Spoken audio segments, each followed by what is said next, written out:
Saudara yang terkasih dimanapun Anda berada, selamat hari Minggu, Domingo, hari Tuhan. Terpujilah Tuhan karena kita diizinkan untuk berkumpul, beribadah, mendengarkan firman-Nya pada saat ini. Mari kita dengarkan firman Tuhan yang diperuntukkan untuk kita pada hari ini, Minggu tanggal 10 April 2022. Dan saya akan bacakan firman Tuhan yang diperuntukkan untuk kita dari kitab Mazmur pasal 118 ayat 19 hingga ayat 29. Saya bacakan untuk kita semua.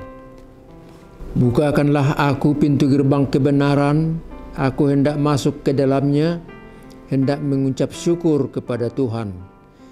Inilah pintu gerbang Tuhan, orang-orang benar akan masuk ke dalamnya. Aku bersyukur kepadamu sebab engkau telah menjawab aku dan telah menjadi keselamatanku. Batu yang dibuang oleh tukang-tukang bangunan telah menjadi batu penjuru. Hal itu terjadi dari pihak Tuhan, suatu perbuatan ajaib di mata kita. Inilah hari yang dijadikan Tuhan. Marilah kita bersorak-sorak dan bersukacita karenanya. Ya Tuhan, berilah kiranya keselamatan. Ya Tuhan, berilah kiranya kemujuran. Diberkatilah dia yang datang dalam nama Tuhan. Kami memberkati kamu dari dalam rumah Tuhan. Tuhanlah Allah, Dia menerangi kita. Ikatkanlah korban hari raya itu dengan tali pada tanduk-tanduk mezbah. Allahku engkau, aku hendak bersyukur kepadamu. Allahku, aku hendak meninggikan engkau. Bersyukurlah kepada Tuhan sebab Ia baik, bahwasanya untuk selama-lamanya kasih setianya. Sampai di situ peruntukan firman Tuhan untuk kita pada hari ini. Tuhan memberkati. Saudara yang terkasih, hari ini tanggal 10 April, hari Minggu, disebut Minggu Palmarum. 5 hari ke depan, hari Jumat tanggal 15 itu hari peringatan kematian Tuhan Yesus. Dan pada tanggal 17 hari Minggu itu hari raya Paskah, merayakan kebangkitan Tuhan Yesus. Ini hari libur. Dan mungkin ada dari antara kita yang pulang kampung mudik begitu, ataupun yang liburan di Jakarta atau tempat di mana mereka berada untuk menikmati hari ini. Tapi bagi kita yang tinggal di sini, kita beribadah dan saya bersyukur, berterima kasih kepada Tuhan karena Dia mengizinkan kita untuk mendengarkan firman-Nya. Saudaraku yang terkasih, Minggu Palmarum menjelaskan kepada kita bahwa pada suatu saat, tatkala Tuhan Yesus mau masuk ke Yerusalem, maka di pinggir jalan orang berdiri di sebelah kiri dan di sebelah kanan jalan sambil melambang-lambangkan ranting dari pohon palma, ataupun ada yang menghamparkan pakaiannya di jalan itu untuk dilalui Tuhan Yesus. Sambutan karena sukacita akan Mesias yang datang itu.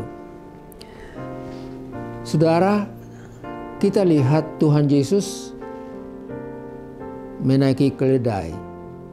Dan keledai itu pertanda bahwa Dia datang dengan damai, dengan rendah hati dan tulus, bukan dengan kuda yang dikendarai dengan kuda umpamanya.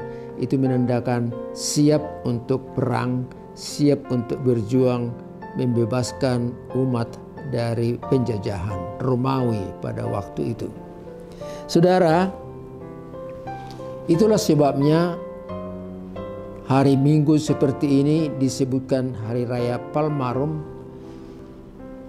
yang menggambarkan Tuhan menaiki keledai masuk ke kota Yerusalem. Dan itu sebenarnya sudah dinubuatkan jauh sebelumnya. Kalau kita baca kitab Nabi Zakaria pasal 9 ayat 9 berbunyi demikian. Bersorak-soraklah hai putri Sion, lihat rajamu datang kepadamu, ia adil dan jaya, lemah lembut dan mengendarai seekor keledai, kuda perang ditinggalkan, bahkan busur perang juga dihancurkan. Dia datang memberitakan damai kepada semua umat manusia. Itulah yang diwartakan oleh Nabi Zakharia, dan itu menjadi kenyataan pada saat Minggu Palmarum, di mana Tuhan Yesus mengendarai keledai menuju kota Yerusalem. Saudara, nas khotbah kita dari kitab Mazmur ini merupakan nyanyian dari umat percaya, umat Tuhan yang merayakannya. Kita lihat nas ini dibacakan juga secara bersahut-sahutan pada hari perayaan Paskah, mengingat sejarah mereka, sejarah kemerdekaan mereka, keluar dari Mesir, berjalan selama 40 tahun di padang belantara, dan akhirnya tiba di tanah Kanaan, tanah yang dijanjikan oleh Allah kepada mereka. Selain dari itu, nas ini juga diucapkan secara bersahut-sahutan pada perayaan Pondok Daun untuk menunjukkan sukacita mereka dan terima kasih mereka kepada Tuhan karena Tuhan memberkati pekerjaan mereka. Ladang, kebun berhasil baik, dan itu menjadi pertanda ucap syukur kepada Tuhan. Saudara, bukan hanya orang Israel yang senang dengan Mazmur 118 ini. Martin Luther juga, pendeta Dr. Martin Luther senang sekali dengan Mazmur ini. Karena Mazmur ini memberikan kekuatan bagi dia sebagai seorang reformator, pemimpin pembaharuan. Mazmur ini memberikan kekuatan kepada dia, dan dalam pelayanannya sebagai reformator, Mazmur ini mendorong dia, karena di dalam ayat-ayat Mazmur ini dikatakan di sini, lebih baik percaya kepada Tuhan daripada bangsawan ataupun raja atau siapapun yang berkuasa. Dari firman ini juga dia mulai mendapat inspirasi sehingga dia merumuskan 3 kata yang terkenal sampai hari ini. Sola fide, sola scriptura, sola gratia. Hanya oleh iman, hanya oleh karena firman Tuhan, dan hanya oleh kasih karunia Tuhan semata kita boleh hidup, kita boleh bekerja. Saudara, sekarang kita sampai kepada inti dari khotbah ini. Apa pesan khotbah ini untuk kita? Yang pertama, khotbah hari ini berseru kepada kita, sambutlah Yesus, dialah Raja Damai. Sambutlah Yesus, dialah Raja Damai.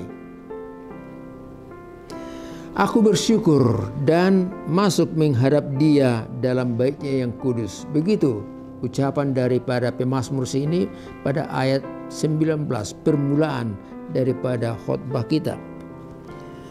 Dan dilanjut lagi, inilah hari yang dijadikan Tuhan, marilah kita bersorak-sorai karenanya. Ya Tuhan, berikanlah keselamatan, ya Tuhan, berikanlah kemujuran. Luar biasa Mazmur 118. Dan kita mungkin boleh berkata untuk mengadaptasikan diri kita sendiri.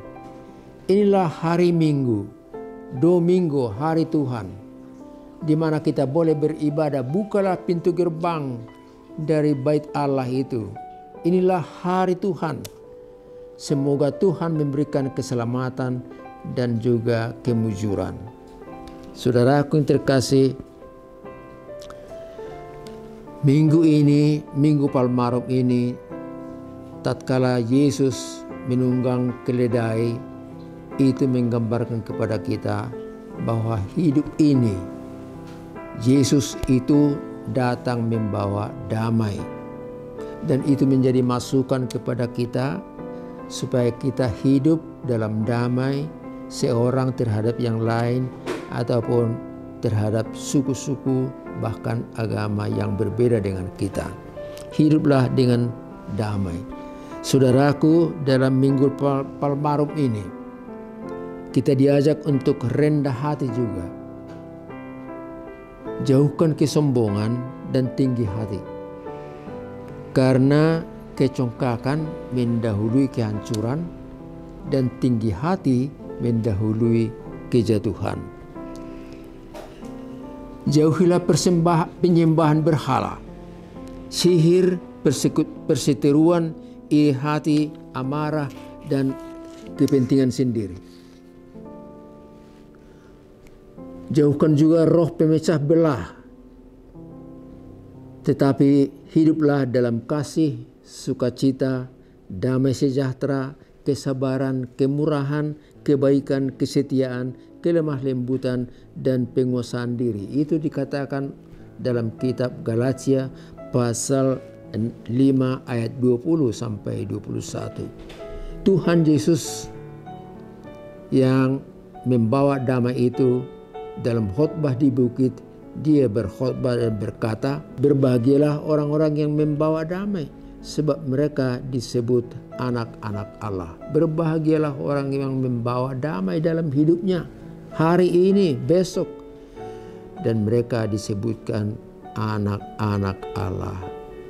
Saudara terkasih, sekarang kita masuk ke pesan yang kedua dari khotbah ini. Pesan yang kedua berbunyi, bersyukurlah kepada Tuhan. Bersyukurlah kepada Tuhan. Say thanks to God. Orang yang bersyukur itu sehat, sukacita, panjang umur. Ada 5 kali dalam Mazmur 118 ini kata bersyukur diulang-ulangi. Bersyukurlah kepada Tuhan sebab kasih setianya sampai selama-lamanya. Bersyukurlah kepada Tuhan karena Dia baik dan memberikan apa yang kita butuhkan. Jadi itu diucapkan oleh penulis Mazmur ini sampai 5 kali dalam Mazmur pasal 118. Saudara, kita akan bersyukur kalau kita menyadari kasih setia, pertolongan, dan tuntunan Tuhan. Kalau kita menyadari dan mengakui tuntunan, kebaikan, dan juga kasih setia Tuhan. Saudara yang terkasih, kalau kita bernapas, kita hidup, boleh bekerja, mendapat kebutuhan kita untuk keluarga dan diri kita sendiri, itu merupakan kebaikan Tuhan. Jadi kalau kita menyadari itu, kita mampu dan boleh untuk bersyukur. Sebaliknya, dikatakan di sini jangan bersungut-sungut. Ada sampai 21 kali dalam kitab Mazmur 118 dikatakan sungut-sungut, jangan bersungut-sungut. Saudara yang terkasih, umat Tuhan dalam perjalanan hidupnya di padang belantara, kalau lagi lapar, di mana roti? Kalau lagi haus, di mana air minum? Dan kalau itu tidak tersedia, mereka bersungut-sungut. Itu berulang-ulang kali dalam sejarah perjalanan umat Israel. Untuk kita, ambil yang positifnya, jangan bersungut-sungut. Sungut-sungut itu membuat muka kita cemberut, membuat hati juga tidak tenang, membuat kita gelisah dan marah. Dan kalau sungut-sungut itu terus diam dalam hati kita, itu menggerogoti tubuh kita, kesehatan kita. ibarat rayap di dalam kayu jendela kita, di panel jendela atau pintu pun, rayap itu terus menggerogoti papan tadi atau kayu tadi hingga satu ketika dia lapuk, rapuh, dan jatuh ke tanah. Gambaran itu mungkin boleh kita pakai kalau kita selalu bersungut-sungut, merasa kenapa begini, kenapa kini, masih kurang, di mana Tuhan, kenapa begitu.